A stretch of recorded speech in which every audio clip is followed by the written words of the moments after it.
তিনটি আলো মৃত্যুর পরও যে আমল চলে। একটি নীরব গ্রাম, চারপাশে সবুজ ধানক্ষেত, দূরে তালগাছের সারি, পাখিদের ডাকে সকাল শুরু হয়। এই গ্রামে বাস করতেন আব্দুল্লাহ নামে এক সাধারণ মানুষ। আয় রোজগার খুব বেশি ছিল না, কিন্তু অন্তর ছিল প্রশান্তি ও আল্লাহভীতি দিয়ে পূর্ণ। তিনি মসজিদে নিয়মিত নামাজ পড়তেন, প্রতিবেশীদের খোঁজ খবর নিতেন এবং নিজের সামর্থ্যের মধ্যে যতটা পারতেন মানুষের উপকার করতেন। একদিন জুমার খুতবায় গ্রামের ইমাম সাহেব এক হাদিস পড়লেন, মানুষ মারা গেলে তার সব আমল বন্ধ হয়ে যায়, তিনটি ছাড়া: সদকায়ে জারিয়া, উপকারী জ্ঞান এবং সৎ সন্তান যে দোয়া করে। এই বাক্যটি আব্দুল্লাহর অন্তরে যেন গভীরভাবে গেঁথে গেল। তিনি ভাবলেন, আমি যদি এখন মারা যাই, আমার মৃত্যুর পর আমার জন্য কি সওয়াব চলতে থাকবে? আমি কি এমন কিছু রেখে গেছি যা মৃত্যুর পরও আমাকে জান্নাতের পথে এগিয়ে নেবে?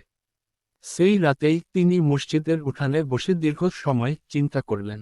গ্রামে মানুষের কি কি প্রয়োজন, কোথায় কষ্ট, তা বোঝার চেষ্টা করলেন। তারপর তিনি স্থির করলেন তিনটি কাজ করবেন, যা তার মৃত্যুর পরও মানুষের উপকার করবে এবং আল্লাহর কাছে তার জন্য সওয়াব বয়ে আনবে। প্রথম আলোর সদকায়ে জারিয়া। গ্রামে বড় সমস্যা ছিল পানি। কেবল একটি পুরনো কূপ ছিল, সেটিও ভেঙে গিয়েছিল।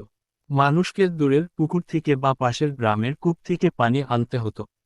গরমের দিনে একটি ভয়াবহ কষ্টের কারণ হয়ে দাঁড়াত।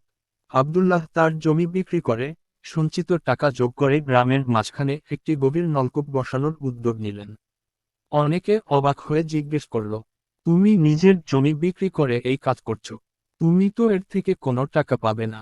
আব্দুল্লাহ হেসে বললেন, আমি টাকা চাই না, আমি চাই আল্লাহর কাছে সওয়াব আর মানুষের মুখে দোয়া। কয়েক মাসের মধ্যে নলকূপ বসানো হলো। প্রতিদিন গ্রামের নারী, শিশু, বৃদ্ধ সবাই এসে পানি নিত। পথচারীরাও এখানে থেমে পানি পান করত। কেউ নামাজের ওযু করত, কেউ পশুদের পানি দিত। প্রতিটি ফোঁটা পানি আব্দুল্লাহর জন্য নেকির খাতা ভরতে লাগল, যদিও তিনি তখনও জীবিত ছিলেন। দ্বিতীয় আলো, উপকারী জ্ঞান। আব্দুল্লাহর ছোটবেলায় সুযোগ ছিল না পড়াশোনা করার, কিন্তু কুরআন শেখার প্রতি তার ভালোবাসা ছিল অপরিসীম। তাই তিনি স্থির করলেন গ্রামের বাচ্চাদের কুরআন শিক্ষা দেবেন। মসজিদের ইমামের সঙ্গে কথা বলে তিনি মুক্তবের ক্লাস চালু করলেন। প্রতিদিন ফজরের নামাজের পর তিনি শিশুদের নুরানি কায়দা শেখাতেন। ধৈর্যের সঙ্গে প্রতিটি বর্ণ শিখাতেন, নামাজের দোয়া মুখস্থ করাতেন, ইসলামী আদব শেখাতেন।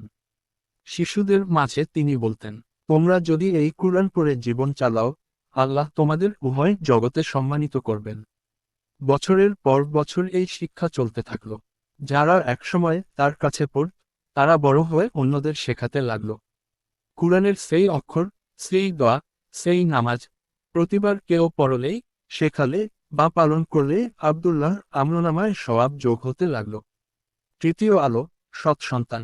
আব্দুল্লাহ একমাত্র ছেলে ইউসুফ ছিল তার চোখের মণি। ছোটবেলা থেকেই আব্দুল্লাহ তাকে সৎ পথে বড় করেছেন। 5 ওয়াক্ত নামাজের অভ্যাস করিয়েছেন, কুরআন মুখস্থ করিয়েছেন, মিথ্যা না বলার শিক্ষা দিয়েছেন। তিনি ইউসুফকে বলতেন, বাবা, একদিন আমি থাকব না, কিন্তু তুমি যদি আমার জন্য দোয়া করো, তাহলে আমার কবর আলোকিত হবে। তোমার দোয়া ফেরেশতারা নিয়ে আল্লাহর দরবারে যাবে। ইউসুফ এই কথা গভীরভাবে মনে রাখল। মৃত্যুর দিন, বছরের পর বছর মানুষের সেবা করে, আল্লাহর ইবাদত করে একদিন আব্দুল্লাহ অসুস্থ হয়ে পড়লেন। রোগ ধীরে ধীরে তার দেহকে দুর্বল করে দিল। গ্রামের সবাই তার জন্য দোয়া করল।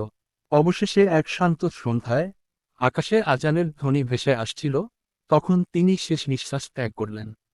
গ্রামজুড়ে শোক নেমে এলো। মানুষ তার জানাজায় ভিড় করল। কেউ বলল, এই মানুষটি আমাদের জন্য কূপ বসিয়েছিল। কেউ বলল, আমার ছেলে কুরআন শিখেছে তার কাছ থেকে। ইউসুফ বাবার কবরের পাশে দাঁড়িয়ে অশ্রুসিক্ত কণ্ঠে দোয়া করল, হে আল্লাহ, আমার বাবাকে ক্ষমা করুন, তার কবরকে জান্নাতের বাগান বানিয়ে দিন, তাকে আপনার রহমতে ঢেকে দিন। কবরের ভেতরের দৃশ্য। আব্দুল্লাহ প্রথমে অন্ধকার অনুভব করলেন, কিন্তু হঠাৎ সামনে 3টি উজ্জ্বল আলো দেখা দিল। প্রথম আলো বলল, আমি সেই কূপের পানি, যা তুমি মানুষের জন্য রেখে গিয়েছিলে। প্রতিটি ফোঁটা তোমার জন্য আলো হয়ে এসেছে। দ্বিতীয় আলো বলল, আমি সেই জ্ঞান, যা তুমি শিশুদের শিখিয়েছিলে। প্রতিটি কুরআনের আয়াতের পাঠ তোমার জন্য আলো হয়ে এসেছে। তৃতীয় আলো বলল, আমি তোমার ছেলে ইউসুফের দোয়া, প্রতিটি শব্দ তোমার কবরকে আলোকিত করছে। তিনটি আলো মিলেমিশে তার কবরকে এমন উজ্জ্বল করল, যেন সেখানে সূর্যের আলো ঢুকে গেছে আর চারপাশে প্রশান্তি ছড়িয়ে পড়েছে। শিক্ষা: এই গল্প আমাদের শেখায়, দুনিয়ার জীবন ক্ষণস্থায়ী। মৃত্যুর পর আমাদের হাত পা মুখ সব থেমে যাবে, কিন্তু যদি জীবনে আমরা সদকায়ে জারিয়া, উপকারী জ্ঞান আর সৎ সন্তান রেখে যাই, তাহলে মৃত্যুর পরও আমাদের জন্য সওয়াব চলতে থাকবে আর কবর হবে শান্তি ও আলোর স্থান।